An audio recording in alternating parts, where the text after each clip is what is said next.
Kekerasan seksual itu akan berdampak cukup berat untuk anak-anak, untuk keluarga. Sekarang itu bukan anak perempuan saja yang harus dibentengi, tapi laki-laki pun sama. Laki-laki, perempuan sama-sama punya risiko untuk itu. Si korban yang ini itu tiba-tiba menghilang. Keluarga ini menghilang saja, si korban itu menghilang selama 10 hari. Sedangkan si korban ini sangat dekat dengan saya. Saya mencari ini kemana gitu.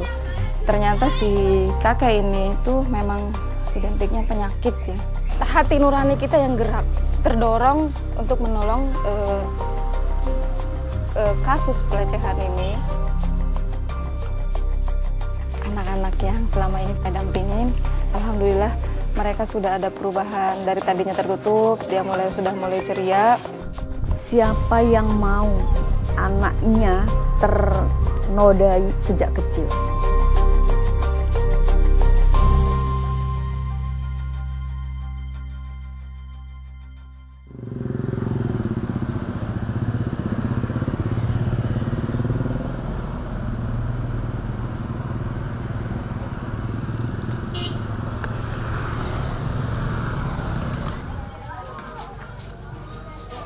Ya, punten ya.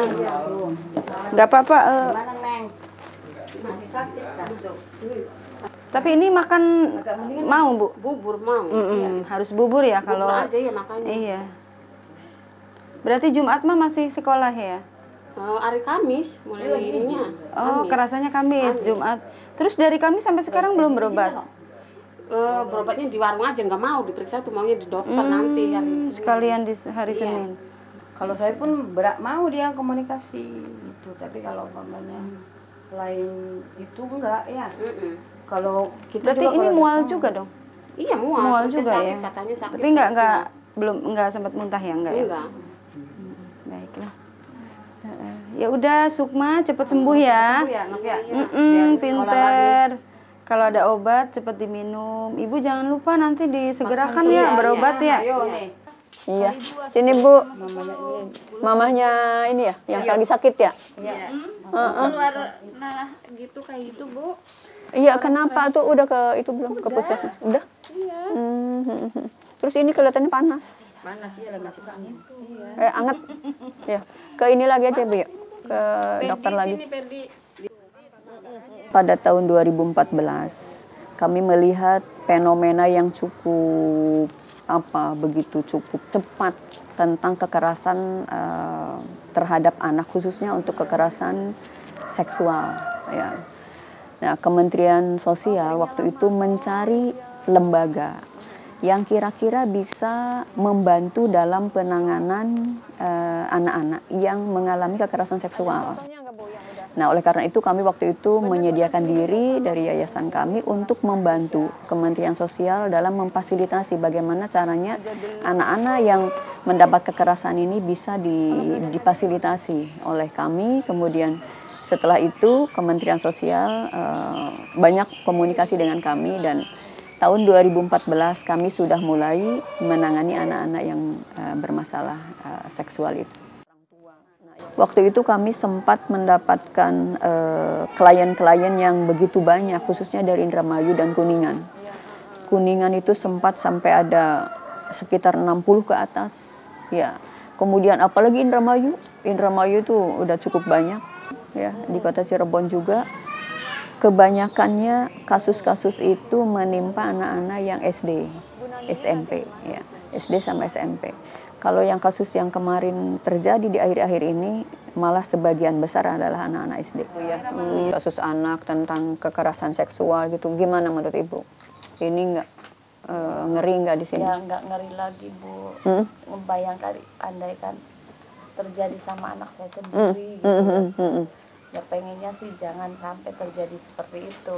Makanya kita mencegah pergaulan anak tuh dibatasin, bukan kita ngelarang untuk bergaul, tapi kita membatasi ada waktunya gitu. Main ada waktunya gitu. Tapi alhamdulillah dia setelah pulang sekolah diam di rumah, jam 5 dia baru keluar sebentar, setengah jam balik lagi, udah sampai malam dia belajar. Nah, oleh karena itu kami dari yayasan, selain kami menampung untuk keluh kesahnya si klien ini, kami juga memfasilitasi untuk bantuan-bantuan yang dari Kementerian Sosial. Dan juga kami mengadakan pembinaan rutin setiap minggu. Ini untuk semua titik binaan, bukan hanya untuk yang berhadapan dengan hukum, tapi juga semua untuk yang anak jalanan, anak terlantar, juga anak yatim, kami melakukan pembinaan. Jadi karena permasalahannya menurut kami agak spesial, jadi kami juga membuat masalah ini ditangani secara spesial juga. Ya, jadi tidak sama dengan hanya anak jalanan dan anak terlantar. Kemarin liburan kemana? Oh, ke bioskop. Terus kemana lagi sama ibu diajak jalan-jalannya? Jalan-jalan Kemana aja tuh? ke Jogja belanja Wih, belanja apa? buat peralatan mandi. Oh, buat dibawa ke sini, ke Cirebon. Terus saya pribadi sendiri yang ingin terjun membantu si pihak korban ini dari hati nurani saya sendiri. Karena saya sendiri seorang ibu, seorang perempuan.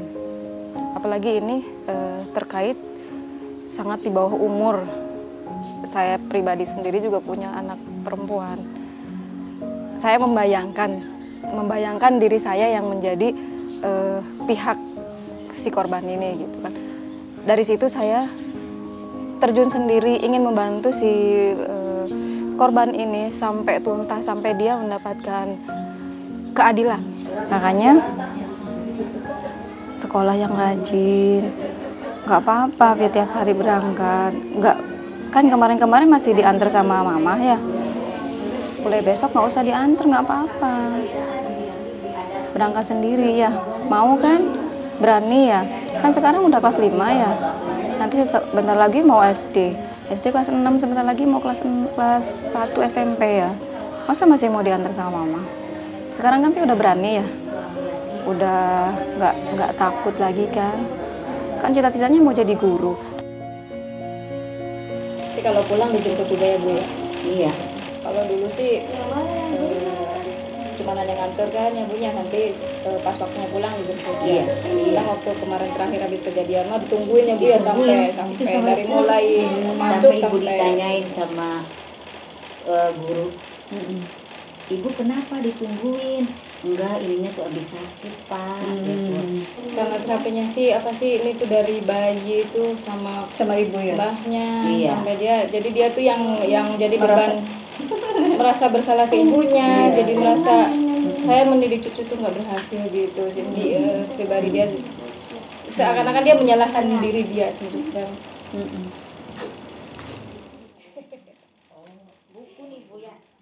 saya kira bukan berbicara ini Mas kuat tidaknya seseorang ini yang mau ngedampingin ini. Saya hanya tergugah adanya kasus seperti ini. Siapapun orang itu kalau yang dengar ada kasus seperti ini, saya kira harus dibantu dan harus didampingin gitu. Tidak mesti harus orang yang berpendidikan, orang yang punya basic bagaimana. Kita harus, apalagi kita sebagai perempuan, sebagai seorang ibu juga, kita harus bantu si korban ini sampai tuntas kalau bisa. Kalau saya melihat dari sisi lingkungan sih, di lingkungan saya pribadi sih termasuknya ya lingkungan yang aman gitu. Tapi ternyata dengan amannya itu ada aja di luar jangkauan kita ternyata kejadian seperti ini. Tidak menjamin ya berarti ya? Iya, tidak menjamin tenangnya lingkungan seperti apapun juga tidak menjamin. Intinya kita mungkin kembali lagi kita harus membackup diri, harus waspada. Anak tuh libur, hari Sabtu itu waktu itu libur. Dia setelah mandi, dia menghilang. Jam 6 pagi. Ternyata dia ngintil si korban ini. Si korban, si nenek ini dari rumah ini dia ngikutin dari belakang. Oh, larinya ke si rumah si pelaku itu gitu. Itu saat itu masih pagi. Si istrinya pelaku ini kan jualan sayur. Kalau pagi itu jadi di depan gang. Si rumah ini kan kosong. Si ibu ini dia pulang dulu. Sudah dia akhirnya si korban masuk ke rumahnya, mungkin sekitar ada sejaman mungkin ya. Si neneknya nggak langsung masuk? Enggak. Pengen tahu. Dia pengen paham, pengen tahu seperti apa. Akhirnya dia kayak apa itu, kayak mau maling mungkin, kayak buka pagernya. Mungkin Allah tuh sudah ngebuka jalannya gitu. Si pintu ini memang apa dia terbuka sedikit, akhirnya di situ kepergok. Kalau secara saya yang sudah saya lakukan terhadap anak yang korban, pendampingan dari terutama saya pribadi, si anak ini kan setelah menjadi korban, anak ini kan cenderung tertutup, cenderung mendiam, cenderung dia menghindari teman-temannya juga, menghindari lingkungan, tertutup aja, mau keluar juga anak ini malu mungkin dari sininya malu. Saya pribadi sendiri jadi mendekati si anak ini, pendampingannya dengan kasih sayang, dengan lembut. Kalau gambar gunung jangan kayak gitu, gini nih, buat ajarin ya. Jangan dipenggaris, itu nantinya malah kayak kerucut. Pelan-pelan tangannya tuh. Saya contoh gunung sini ya. Nih ya, pelan-pelan nih.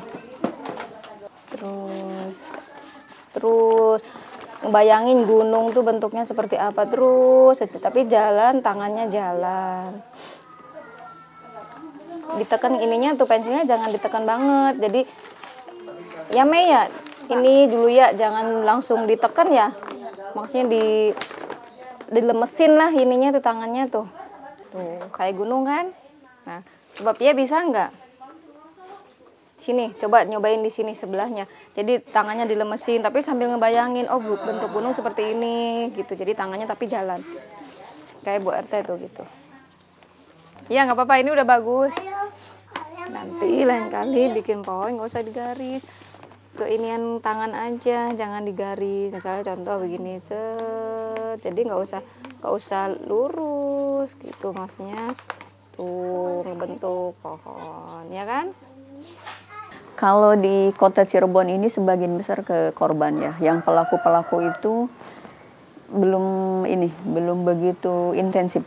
Tapi kalau di daerah lain kami yang pelakunya karena sesama usianya hampir sama dengan yang korban, jadi akhirnya sama-sama diberlakukan ya untuk yang di daerah lain, di Kuningan khususnya yang itu seperti itu. Tapi kalau untuk di kota Cirebon ini kelihatannya ini ya, sebagian besar korban yang ditangani. Kalau melihat semakin ke sini memang kekerasan terhadap anak, khususnya untuk kekerasan seksual itu semakin meningkat.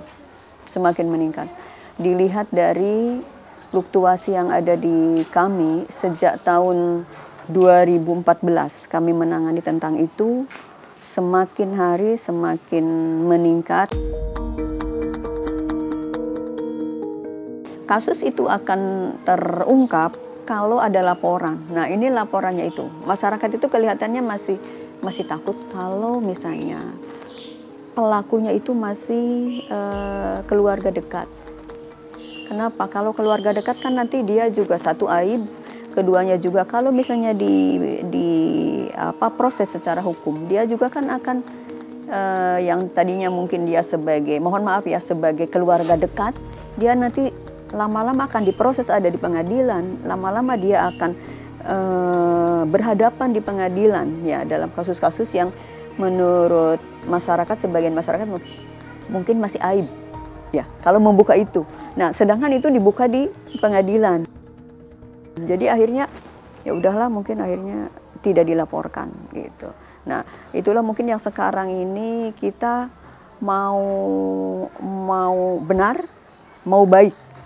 Nah, kan kalau benar kita ungkap, tapi kalau untuk baik keseluruhan mungkin kita ya udahlah bagaimana caranya. Nah, disitulah mungkin sekarang masyarakat juga masih mempertimbangkan dalam kasus-kasus ini. Orang-orang yang berani melapor, orang-orang yang sudah memberanikan diri seperti itu, ya mudah-mudahan ke depan ini semakin banyak orang-orang yang melaporkan seperti ini.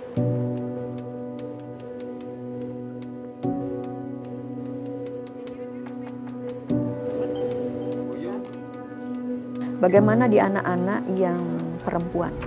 Kemarin kebetulan barusan mengevaluasi, masih tetap ada yang begitu mendengar bahwa kamu adalah korban, dia langsung tidak mau sekolah. Padahal kejadiannya sudah 2 tahun. Pelecehan seksual, apapun yang terjadi, misalnya pemerkosaan segala macam, kalau menurut saya hal itu jangan digaungkan. Jangan terlalu dibesar-besarkan untuk ke keluarga dan ke anaknya. Kalau itu didengar oleh anaknya langsung, itu kan dia akan seperti apa? Mungkin untung saja anak-anak ini tidak bisa untuk bunuh diri ya. Kalau misalnya bisa bunuh diri, mungkin dia bunuh diri mungkin. Kalau udah kayak gitu. Untuk pembinaan di sini, mungkin nanti Bu Tati atau Bu Nani mau lebih banyak lagi menyampaikan tentang bagaimana pendampingannya.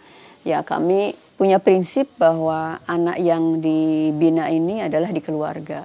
Ya, karena kami tidak membedakan mana anak yang bermasalah dengan anak yang tidak bermasalah. Ya. Dia masih agak trauma.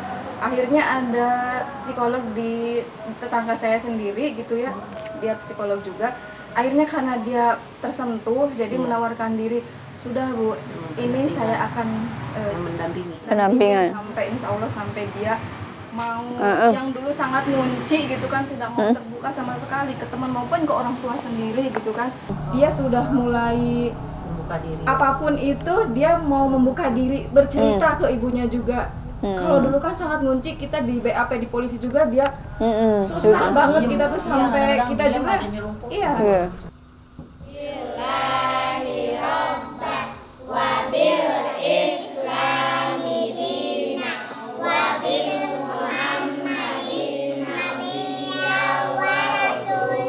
Minggu kemarin kan sudah belajar ya, jadi kita minggu ini selingan kita main game aja ya Kak ya. Nanti kalau musiknya berhenti, botol itu berhentinya siapa nanti maju.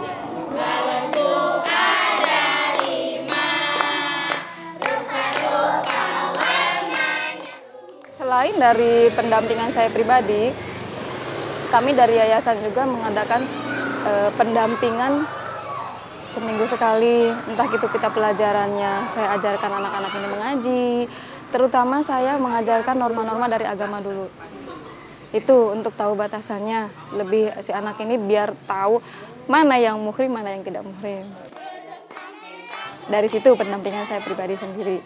Dan untuk pelajaran yang lainnya, selain saya mengajarkan norma-norma agama, yayasan CPAB ini, kita bekerja sama dengan universitas-universitas yang ada di Cirebon, yaitu salah satunya ada dari UGJ, Universitas Gunung Jati, dengan YIN. Berarti yang kumpul di sini tidak semuanya korban? Tidak semuanya korban. Kalau yang lain sih anak-anak penduduk sekitar sini yang pengen ikut, yang mau ikut gitu, tuh tertarik dengan adanya mahasiswa-mahasiswa ngajar di sini daripada mereka main. Gitu, saya ajak daripada nongol di jendela pada liatin gitu. Udah ikut aja ke sini gitu. Dan anak-anak itu nggak tahu ya, Bu, tentang enggak. Yang lain anak-anak yang lain tuh nggak tahu fokusnya di sini pembinaan untuk anak-anak khusus ini apakah itu korban pelecehan apa gitu, enggak, mereka nggak tahu. Taunya saya mengadakan les katanya gitu. Dari situ anak-anak dari bulan ke bulan, dari hari ke hari itu mereka mulai mau terbuka, mau ceria lagi, mau berkomunikasi dengan teman juga seperti dulu, yang dulunya dia anak ini ceria terhadap siapapun dia welcome gitu, mau bergaul gitu. Kalau saya setuju dengan seperti itu, namanya korban itu harus dilindungi.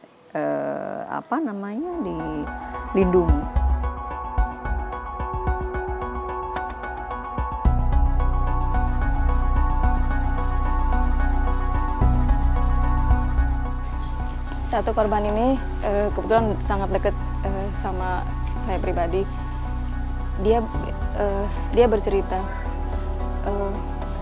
Awalnya dia bercerita begini, aku habis ini aku mau pindah saja.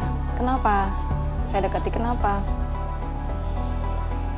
Awalnya diem, kesini dia cerita, aku malu sama teman aku.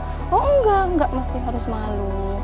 Sangat luar biasa, kamu bisa tegar menghadapi ini, kamu luar biasa, kamu harus bangkit, nggak boleh seperti ini.